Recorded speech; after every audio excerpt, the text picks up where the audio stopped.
আসসালামু আলাইকুম, কেমন আছেন সবাই? অবশ্যই সবাই ভালো আছেন। তো আজকে আমি বানাবো হচ্ছে লুচি, একটু ভিন্ন ধরনের লুচি। তো লুচিগুলো আমি প্রথমে আটাগুলো মেখে নিয়েছিলাম, তারপরে 10 মিনিট রেস্টে রেখে লিচি কেটে নিয়ে এসেছি। তো হালকা একটু বেলে নিয়ে আমি ওটার মধ্যে একটু চিনি আর গুঁড়ো দুধ দিয়ে দিলাম।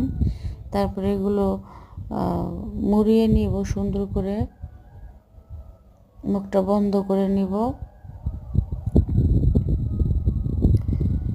মুখটা বন্ধ করে নিয়ে হালকা করে সুন্দর করে মানে বেলে নিতে হবে।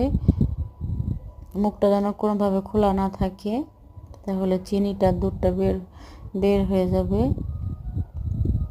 তো হালকাভাবে আমি বেলে নিব, যাতে ফেটে না দেয়, চাপ দেওয়া যাবে না, হালকাভাবে বেলে নিতে হবে। তো বেলে নিয়ে আমি এখন তেলের মধ্যে ছেড়ে দিব।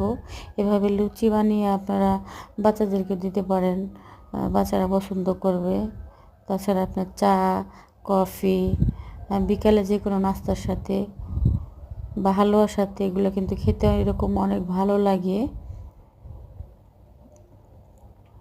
তো লুচিগুলো যে আমি তেলের মধ্যে দিয়ে দিয়েছি, লুচিগুলো কিন্তু অনেক ফুলকো ফুলকো ছিল, ফুলকো ফুলকো হয়েছিল। এখন কিন্তু হয়তো বা লাইটিংয়ের কারণে বোঝা যাচ্ছে না।